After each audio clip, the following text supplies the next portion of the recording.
पुष्पाबाई. तुम्हाला सांगते, मी गेले होते देवळात देवाला भेटायला, पण तो काय तिथं भेटला नाही मला. आणि आजकालची लोक काय माझ्यासोबत नीट वागत नाहीत. बरोबर आहे त्यांचं. मी पण म्हातारी झाली, म्हातारीला कोण जुमानणार आता. बरं ते राहू द्या, हे इकडं बघू काय चाललंय ह्यांचं. अरे हे गाण्याचे मित्र काय काय गाण्या, अरे काय रे.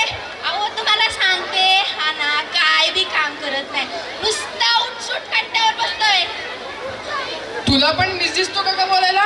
दुसरं कोणी दिसत नाही का? सोड रे, काय तर म्हातारीच्या नादी लागतो. सोड ना विषय. काय राहण्या, आजीला म्हातारी म्हणतोस? हा वय वय, हे मला म्हातारी म्हणतात. हे स्वतःला इथं शेतारून झालेत का? काय हो जयराम काका, कस काय चाललंय एकंदरीत? काय नाही बाबा, कुठं काय काय करणार आता. 2 टाइम खायचं आणि एका जागी बसायचं. आम्ही काय तुमच्यासारखं गाव हिंडतोय का? त्या बघा त्या 2 पोरी आल्या, त्या पण काय काम करत नाहीत, नुसत्या नटून इकडून तिकडं फिरतात. त्यांच्या हाताने ते त्यांची तोंड रंगवतात. तुझे कोणी हात धरले? तू पण कर ना मेकअप.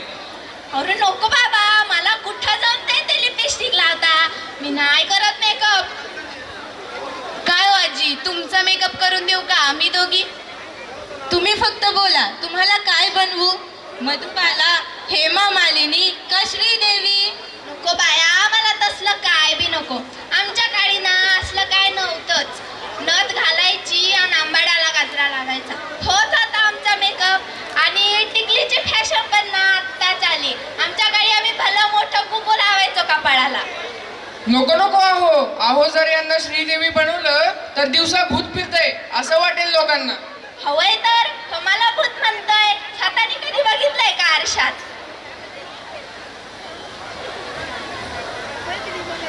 काय रे पोरांनो, सुटली का शाळा? हो आजोबा, आत्ताच. काय रे रोहन, एवढा का वाकलायस? अहो काका, आमच्या वजनापेक्षा आमच्या बॅग्सच जड आहे.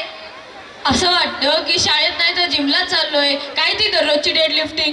हो तर, आणि अभ्यास आणि परीक्षेचं किती ते टेन्शन. माझ्या घरात तर बाया आम्हीच बळबळ पाचशी शिकले. माझ्या बाकीच्या भावंडांनी ना शाळेचं तोंड बी पाहिलं नाही कधी. हो ना, मी तर कंदिलाच्या मिनमिनत्या प्रकाशातच अभ्यास करत होते. मी तर एकदम हॉलमध्ये जाऊन फक्त एस्टिमेशनच करतो. कसले एस्टिमेशन्स? माझा मित्र माझ्यापासून किती अंतरावर आहे?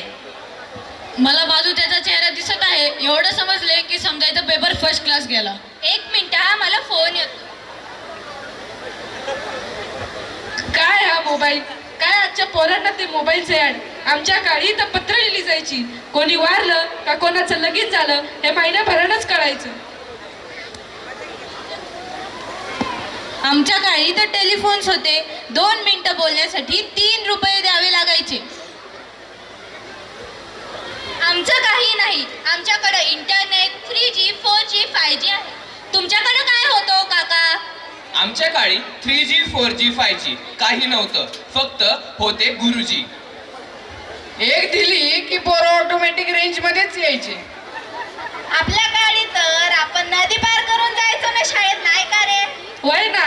काय रे नान्या, तुम्ही कसं जायचं शाळेत? आमचं काय, सायकलवर 666 सीट. अख्ख्या पंचक्रोशीत आमच्या तिघांच्या मैत्रीला तोडच नव्हता. आम्हाला तर रोज बस न्यायला यायची. त्यातून हात बाहेर काढायचं नाही, डोकं बाहेर काढायचं नाही, पुस्तक उघडायचं नाही, डबा खायचा नाही. किती तो ड्रामा, किती ते रेस्ट्रिक्शन. आमच्या काळी आमची शाळा सुटली का आम्ही आट्यापाट्या सूर पारंब्या खेळण्यातच दंग होऊन जायचो. आम्ही तर शाळेतच कबड्डी खो खो खेळायचो. शाळा सुटली, घरी दप्तर टाकलं की परत खेळायला जायचो. आमच्या स्कूलमध्ये तर बॅडमिंटनचं शटलकॉक भेटेपर्यंत लेक्चरच संपून जातं. त्यात ते मॅथचे टीचर टपूनच असतात लेक्चर घ्यायला. आमच्या काळी कोणी वय बघत नव्हतं. उजवा हात डोक्यावरून डाव्या कानापत्तर गेला मग पोरं शाळेत जायला तयार. अहो तुम्हाला सांगते, आमच्या काळी ना मास्तर एवढी लांब बाबूची सराटी घेऊन यायचा. आमच्या काळी तर आम्ही अभ्यास केला नाही का बाई आम्हाला कोंबडा बनवायच्या.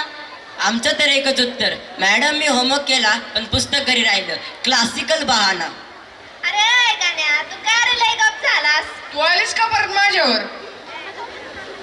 काय कसं दे, तुम्ही काय काम धाम करत नाहीत का? नुसत्या नटून इकडून तिकडं फिरतात का? अहो आजी, डिग्रीचा अभ्यास असतो, घरची कामं असतात, काय काय करू एकाच वेळी. मेकअप करायला बरं तुम्हाला म्हातारीला ना मेकअप सोडून दुसरं काही सुचतच नाही.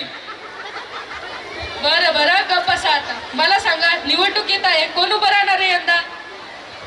बिचाऱ्या गाण्याला नोकरी नाही, तोच उभा राहील निवडणुकीला. त्याच्याशिवाय आहेच कोण? हकान्या सरपंच. अहो हा जर सरपंच बनत असता ना म्या नाही राहत गावात या. असं काय बोलता हो आजी?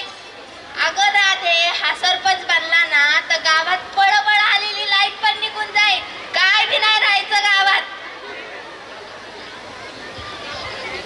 नाही रे आजी, तू लोडच घेऊ नको. मी तुझ्यासाठी ब्युटी पार्लर टाकतो. त्याचं नाव पण देईन, पुष्पाच ब्युटी पार्लर. एक मिनिट हा, मला फोन आलाय. काय ग मम्मी, किती त्रास देती? सारखा कॉल. काय काम आहे? बरं बरं, ठेव आता तो फोन.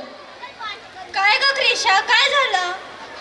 काय सांगू आता, माझी मम्मी ना सारखा कॉल करत राहते. त्यात ती आजी घरी गेल्यावर, बाळा तू जेवलीस का, बाळा तू हे काम केलंस का, बाळा तू कुठं चालली करत राहते. अगं बाय, काळजी वाटत असेल तुझी त्यांना. तुझी आई आहे ती. हो ना, अशी का बोलतेस? मला तर इतकं इरिटेट होतं ना त्यांच्यामध्ये राहून. अगं बाळा, मोठी माणसं असतातच ग अशी. तू अजून जग पाहिलं नाहीयेस आणि अजून तुला खूप काही शिकायचंय. पण आता सोप्या वाटणाऱ्या गोष्टी पुढे जाऊन खूपच अवघड होतात. हो ना, आम्हा म्हाताऱ्यांच्या गोष्टी तुम्हाला इरिटेटिंगच वाटत असतील, पण बाळा, आम्ही तुझ्यापेक्षा 4 पावसाळे जास्त पाहिले. अरे बरं न, तुम्ही इकडं या जरा अंबासा आणि ऐका आम्ही काय म्हणतो ते. अरे पोरांनो, आई बाबांचं म्हणणं खटकतं कावा कावा, पण त्यांना तुमचं हितच साधायचं असतं. हाय का नाही का पुष्पे? होय ना, त्यांचं बोलणं ना तुम्हाला कधी कधी वाटत असेल ते इरिटेटिंग का काय काय, पण त्यांच्या शब्दापेक्षा मलाच दुसरं काय बी नाही तुमच्यासाठी. अरे बाळांनो, तुम्ही कवळी पानं, तुम्हाला आमच्यासारखा एवढा अनुभव नाही.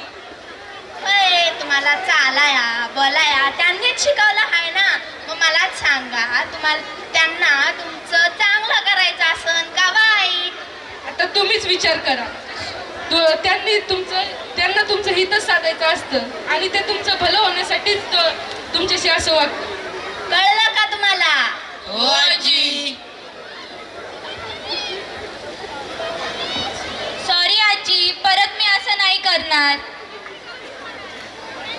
किती फरक आहे ना तिन्ही पिढ्यांमध्ये. हो ना, आजची पिढी जरा जास्तच मॉडर्न आहे. पण तरी आमचीच पिढी बेस्ट आहे. नो नेवर, आमच्यामुळे तर कॉमेडी आहे ना. पिढ्यांमध्ये कितीही अंतर असलं तरी त्यांची नाळ एकमेकात गुंतलेली असते. ह्याला खरं बोलली बाय, बघ तसं दे. आपल्या मोठ्यांचे संस्कारच आपली परंपरा आहे आणि त्याच परंपरेचं आम्ही सदैव जतन करू. हो ना. धन्यवाद. धन्यवाद.